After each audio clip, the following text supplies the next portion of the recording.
Halo teman-teman, jadi kita balik lagi di segmennya Yuk Ngaji, yaitu Cuap-Cuap Gemas Generasi Muda Makassar. Nah, karena episode pertama kita tuh udah ngebahas panjang lebar ya tentang hijrah. Nah, kali ini di episode yang kedua ini kita bakalan bahas sesuatu yang lebih seru lagi, tapi bakalan ada kaitannya dengan hijrah itu. Tapi di episode 2 kali ini juga aku gak bakalan sendiri karena akan ditemani oleh Kak Tira. Hai, ada Maseng. Ada Mas. Nah, jadi kita berdua kali ini akan membahas tentang hijrah yang lebih seru lagi nggak sih? Iya, betul. Dan hijrahnya itu pasti bakalan relate sama kalian semua juga. Dan bukan hanya sekedar kemarin. Iya, episode pertama ya. Episode pertama itu kita sudah bahas tentang hijrah sama kakak-kakak yang lain di Yuk Ngaji Makassar kan.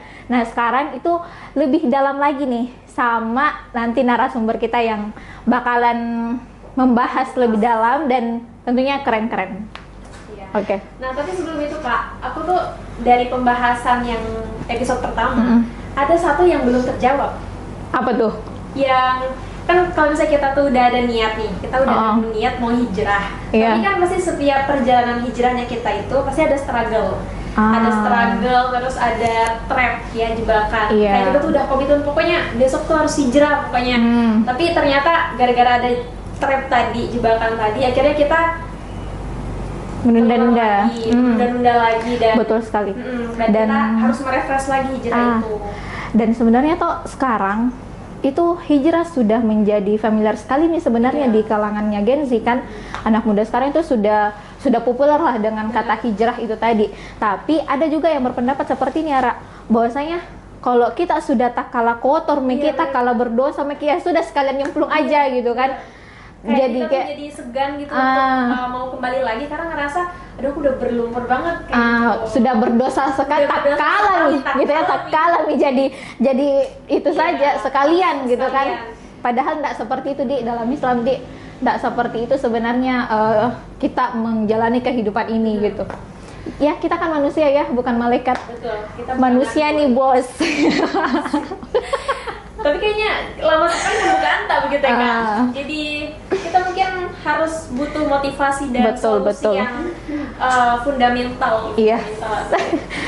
dari ahlinya ya, dari yang memang beliau itu memang sudah terjun di dunia remaja, dunia Gen Z gitu kan, terkait dengan hijrah sudah teman sehari-harinya nih kapan Di? Betul, kayaknya udah yang mendarah dagingnya tuh hijrah gitu. Bahasanya harus hijrah.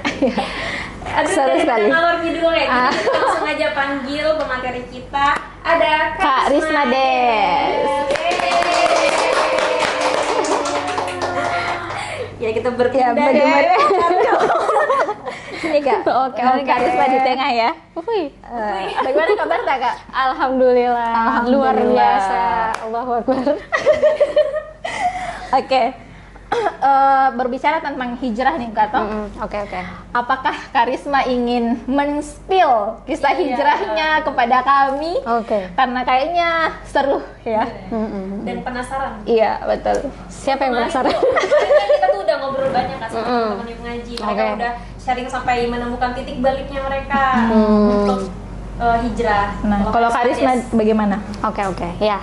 Sebelumnya terima kasih sudah diundang di Yuk Ngaji Makassar.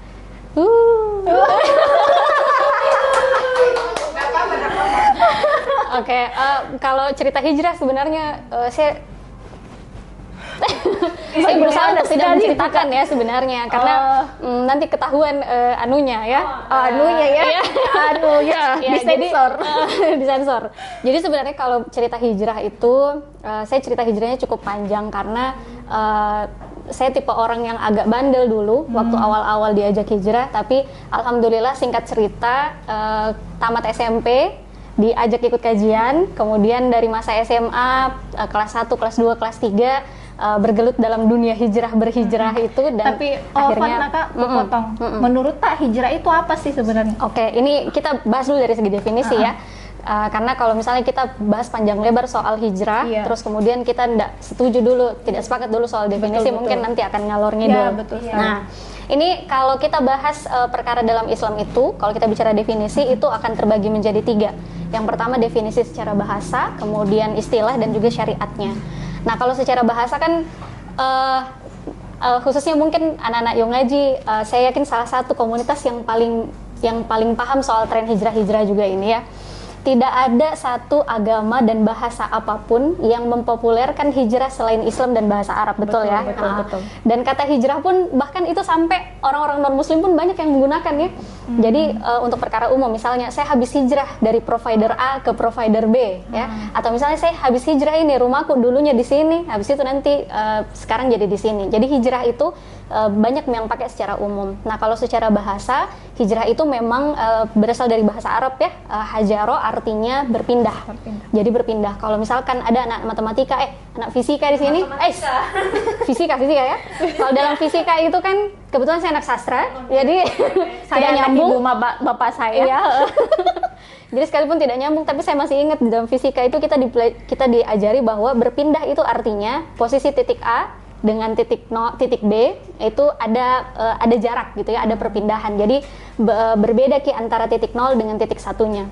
Nah, ternyata hijrah juga itu maknanya berpindah kalau secara bahasa. Nah, kemudian secara istilah itu ya, saya kutip dari penjelasan Ustadz Iwan Aryan Tresna, beliau menyebutkan bahwa hijrah itu ada 2 ya, hijrah batiniah dan hijrah fisik. Hijrah fisik itu artinya berpindah secara fisik untuk mencari negeri yang lebih aman daripada negeri yang sebelumnya. Nanti mungkin kita akan spill juga bagaimana di masa Rasul. Kemudian hijrah batin artinya memantapkan batin kita untuk berpindah dari kemaksiatan menuju ketaatan kepada Allah. Nah, sementara yang terakhir, hijrah dalam makna syar'i itu sebagaimana yang terjadi di hijrah makna syar'i ya, sebagaimana yang terjadi di masanya Rasul. Itu Rasulullah melakukan aktivitas hijrah dari Mekah ke Madinah untuk menjalankan Islam secara kafah atau secara total di Madinah. Seperti itu kurang lebih. Berarti harus sepakat nah guys, bahwasanya hijrah itu punya beberapa definisi gitu ya. Yang pertama itu terkait dengan hijrah itu adalah berpindah, kemudian yang kedua fisik dan batinnya itu juga, dan juga yang ketiga tadi pada saat zamannya Rasulullah ya, dari Mekah ke Madinah untuk menjalankan Islam secara sempurna. Betul. Jadi harus sepakat, oke? Oke. Jadi bukan dibilang kayak, kan kadang tuh ya, kadang ada kasus bukan cuma di kita sendiri dan kebanyakan orang juga mengalami itu. Kita tuh kayak merasa kalau hukum syariat itu ada yang menurut kita itu benar, menurut kita itu menguntungkan, nah itu kita ambil. Sedangkan yang menurut kita itu apa ya, susah untuk dijalankan itu akhirnya ditinggal. Nah itu kan berarti bukan termasuk nggak sih? Bukan termasuk dari hijrah apa tadi? Atau gimana menurut kakak? Oke, nah ini kita lebih dalam lagi ya bahas hijrah kafah. Betul sekali. Ini pertanyaan yang bagus menurut saya, karena orang berpikir itu hijrah cuma satu kali saja. Jadi misalkan toh dari tahu dari tidak pakai kerudung jadi pakai kerudung. Jadi dari tidak menutup aurat menjadi menutup aurat. Dari tidak sholat menjadi sholat. Padahal menurut saya hijrah itu dia sifatnya apa istilahnya ya, never ending proses. Jadi dia itu sampai akhir hayat sebenarnya kita melakukan aktivitas hijrah terus menerus. Dan termasuk juga tadi ya istilah hijrah secara total tadi, artinya kita tidak mencukupkan diri bahwa saya itu secara penampilan fisik saya sudah berubah nih, padahal sudut pandangku tentang kehidupan itu tidak saya ubah juga secara total. Ini saya kasih contoh sederhana ya. Misalnya kita punya uang 19 juta. Ya bukan lapangan pekerjaan ya ini. Aduh.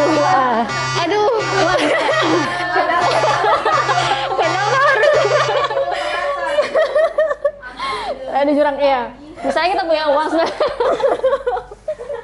kita punya uang nih 19 juta. Kenapa bukan 6 juta per hari, Kak? Iya, 19 lagi. Iya, karena 19 juta itu angka yang unik menurut saya ya. Angka 1 dan 9 kalau dijumlahkan jadi 10 ya. Bulan. Iya. Nah, Masuk. 1 tambah 1.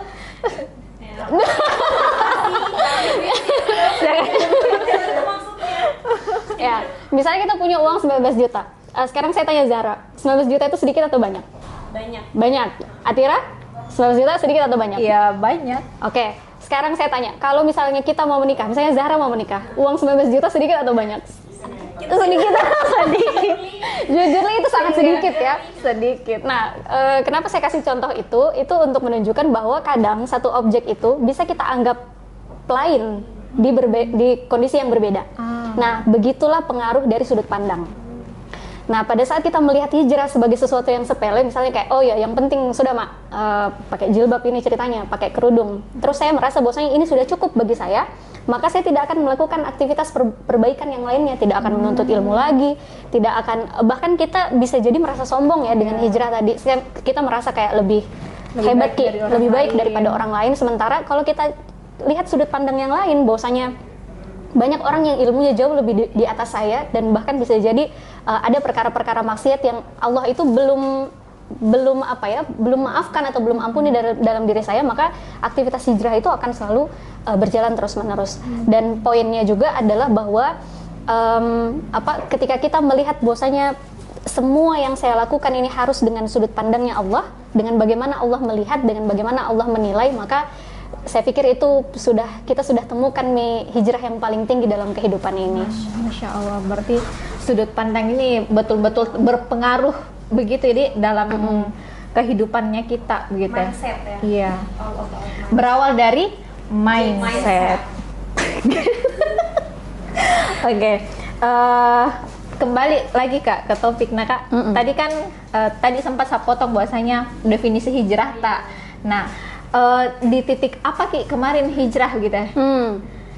Sebenarnya tidak seru sih kalau seru nih. Kalau saya lihat Kak mungkin agak sedikit tomboy. Kita main tebak-tebakan dulu. Iya, tebak-tebakan nih. Karena saya seperti itu ya. Maksudnya kayak berawal dari senang di dunia olahraga, kemudian tergerak hatinya untuk hijrah begitu. Ya, menurutku pada saat ada orang tanya soal hijrahku, sebenarnya saya merasa hijrahku itu tidak seru, karena sekalipun saya agak-agak malas di awal-awal ikut kajian, tapi saya bukan tipe orang yang saya anaknya penurut masalahnya. Jadi dikasih tahu oh iya Kak, saya menurut ya sekalipun kadang-kadang agak-agak malas ya. Jadi memang waktu itu saya lumayan terbawa arus. Cuma yang bikin saya semakin kuat dalam proses hijrah itu bukan pada saat SMA, tapi nanti masuk kuliah. Karena pada saat masuk kuliah itu banyak ketemu dengan pemahaman-pemahaman yang saya kaji di buku, yang saya kaji di kitab. Terus kemudian saya ketemu, oh jadi yang dimaksud itu ini orangnya. Dan saya merasa bahwasanya kebutuhan saya akan Islam yang kafah itu akan semakin besar begitu. Jadi menghadapi orang-orang di kehidupan nyata itu bikin saya semakin semangat untuk berhijrah. Jadi saya tuh keingat satu quotes Mbak. Apa tuh? Meskipun kamu terlahir Islam, kamu tetap harus menemukan Islam. Wes mantap. Betul. Iya nggak sih? Betul sekali. Karena kalau kayak dibilang Islam keturunan itu kayaknya semuanya begitu di Islam keturunan, tapi tidak betul-betul orang yang betul-betul Islam gitu. Islam karena pemikiran, Islam karena dia mendapatkan sendiri Islamnya begitu. Karena why-nya itu kejawab. Poinnya. Nah, ngomong-ngomong tentang hijrah ya. Kayak dari episode pertama sampai episode kedua ini kita kupas tuntas masalah hijrah. Betul.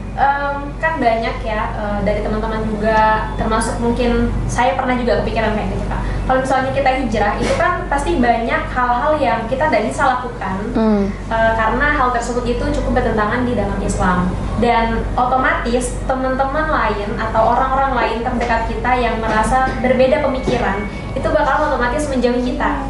Nah, kira-kira apa menurut Karisma sendiri solusinya supaya kita tuh tidak membenci orang-orang tersebut, tapi kita bisa tetap meng-guide juga gitu? Oke, nah ini penting ya saya pikir. Yang pertama, setiap manusia itu tabiatnya punya namanya al-khauf atau rasa takut. Ada beberapa jenis rasa takut ya oleh Imam Al-Ghazali disebutkan, salah satunya itu khauf tabi'i atau khauf yang sifatnya naluriah atau alamiah. Contoh ya, misalnya anak kecil, kalau dia jalan tengah malam, misalnya, atau dia jalan malam-malam lah, terus kemudian tidak ada lampu, dia lihat kain putih bergelantungan, nah itu kan pikirannya langsung menuju ke pocong misalkan ya, terus kemudian dia merasa takut karena ada informasi-informasi yang dia dapat kalau malam-malam baru ada warna putih di pohon, nah itu biasanya itu ya kuntilanak. Nah, dan itu juga termasuk ketika kita melakukan atau kita memulai untuk hijrah. Ada rasa takut bahwa bagaimana kalau nanti tidak disuka Kak sama temanku, dijauhi Kak sama temanku. Itu adalah rasa takut yang tabi'i, yang naluriah, yang dimiliki oleh manusia. Jadi sikap kita adalah sebenarnya tidak perlu kita cukup memvalidasi rasa takut itu karena kita juga sebagai manusia yang mungkin kita berharap punya teman, kita juga sebagai makhluk sosial yang pengen ada teman-teman tak di sekeliling tak gitu ya, dan kita merasa selama ini mungkin kayak kalau ada teman-teman tak merasa kita bisa menaklukkan dunia ini gitu ya. Nah, terus ketika kita hijrah kita merasa kayak akan ada kehidupan baru yang ku jalani ke depannya gitu, dan bagaimana apalagi apa yang akan kulakukan. Ini saya punya satu cerita ya, pengalaman. Jadi pada saat saya membina remaja-remaja itu ada satu anak SMA yang bertanya ke saya, kebetulan dia itu ditunjuk jadi ketua kelas di sekolahnya. Kadang-kadang kan ketua kelas itu apalagi dia melakukan tanggung jawab yang lebih banyak daripada siswa-siswa yang lainnya. Nah, satu kali ada satu gerombolan, satu geng ya, anak-anak yang ya mungkin kita bilang nakal lah ya, mungkin bahasanya, saya tidak tahu bahasa yang lebih sederhana dari nakal itu apa, yang agak sedikit aktif ya. Aktif ya Bun, agresif. Nah, anak-anak yang aktif ini ternyata dia melakukan satu kesalahan yang ketua kelas ini seharusnya melaporkan kenakalan tersebut ke guru. Dia cerita ke saya, kalau saya laporkan ini teman-temanku, kebetulan cewek yang melakukan kenakalan tadi, kalau saya laporkan, saya dijauhi sama temanku, tambah susah berdakwah ke mereka, tambah susah saya ajak untuk berhijrah. Tapi kalau saya tidak laporkan, ini nuraninku yang terusik gitu ya, karena saya harus melakukan tanggung jawab ini. Terus saya bilang begini ke dia waktu itu, saya bilang bahwa kadang-kadang kita butuh untuk memperlihatkan bargaining position kita di depan orang-orang. Jadi kita bukan mau sok sok bertanggung jawab atau sok lebih suci dan lebih bersih, si paling gitu ya. Tapi pada saat kita menunjukkan integritas kita, bahwasanya nomor satu ini saya amanah dan jujur dan beginilah Islam mengajarkan saya, maka pada saat itu kita sebenarnya sedang mengajarkan kepada teman-teman kita bahwa makna seseorang ketika berhijrah itu dia meninggalkan sifat lamanya yang tidak amanah dan tidak jujur, menjadi seseorang yang baru, yang pada saat dia dikasih tanggung jawab dia amanah dalam tanggung jawab tersebut. Jadi dia ikuti saranku, dia tetap diskusikan perkara itu ke gurunya, tapi dia juga tetap dekati teman-temannya yang tadi untuk menjalin silaturahmi dan diskusi sesuai dengan apa yang mereka perlu diskusikan, dan akhirnya si adik remaja ini dia disegani oleh teman-temannya. Jadi dia jadi kayak role model di kelasnya gitu ya, karena apalagi integritasnya terhadap Islam itu yang luar biasa. Jadi tidak perlu takut, hal seperti itu tuh adalah sesuatu yang wajar kita hadapi, dan termasuk juga dalam satu ayat ya di Quran surah Az-Zukhruf disebutkan bahwasanya orang-orang yang berteman akrab itu dia bayangkan di akhirat itu kata Allah mereka bisa jadi bermusuhan karena mereka bermaksiat bersama-sama di dunia. Jadi kalau misalnya kita mau punya teman yang kita bawa sampai ke akhirat, maka ajak dia untuk melakukan ketaatan kepada Allah, karena kalau kita bermaksiat di akhirat itu kita saling menuntut dan saling bermusuhan satu sama lain. Jadi justru di kehidupan yang singkat ini harusnya kita apalagi ya all out dalam betul-betul menggapai ridha Allah supaya di akhirat kelak kita berkumpul bersama teman-teman kita di surga. Ya, Masya Allah. Jadi kayak semakin banyak teman yang kita ajak untuk ketaatan sama Allah itu semakin bagus Dika. Dan kalaupun misalkan kita cuma punya satu teman yang ketika kita melihat dia dan pada saat kita ketemu kayak selalu kita ingatkan kepada Allah, itu jauh lebih baik daripada kita punya ribuan teman tapi teman-teman kita ini justru menjauhkan kita dari Allah. Insya Allah. Jadi gitu ya guys ya, perbanyaklah teman-teman solihah karena insya Allah kita akan berkumpul nanti di akhirat kelak begitu ya. Nah, terkait dengan itu lagi tadi Kak, bahwasanya banyak orang yang awal-awalnya itu kayak semangat sekali, 100% semangatnya ini Kak. Pokoknya aku harus hijrah. Pokoknya gunung pun kan kudaki, lautan ku seberangi.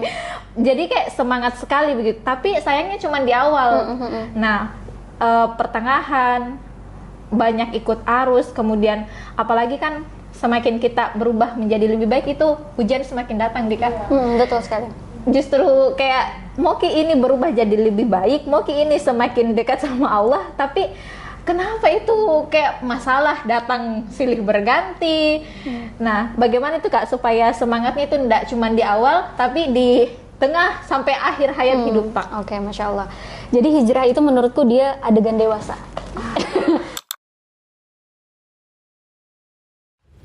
Allahumma inni nas'aluka salatan fil masjidil aqsa wa huwa hurul aziz. Takbir! Allahu Akbar!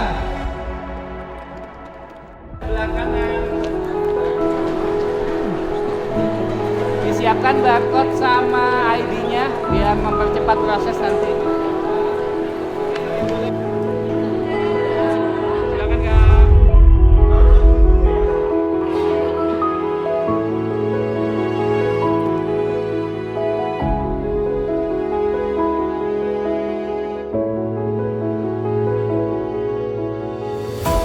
Assalamualaikum warahmatullahi wabarakatuh. Profesor Abdul Fattah Al-Awaisi tanpa ragu menjawab, Indonesia wajib jadi pusat keilmuan daripada Baitul Maqdis. Harus dimulai daripada perempuan-perempuan yang istimewa. Karena kita tahu Nuruddin, Salahuddin, dan orang-orang hebat seperti itu tidak muncul daripada rahim perempuan-perempuan yang biasa. Teman-teman, hari ini kita dibungkam suara. Jangan lupa terus perjuangkan suara kita untuk Palestina. Jadi apa yang terjadi di sana itu sebenarnya nunjukin keimanan umat muslim di dunia hari ini. Dan mereka sepakat bahwasanya di situ debu-debunya itu menghapuskan dosa karena barokah.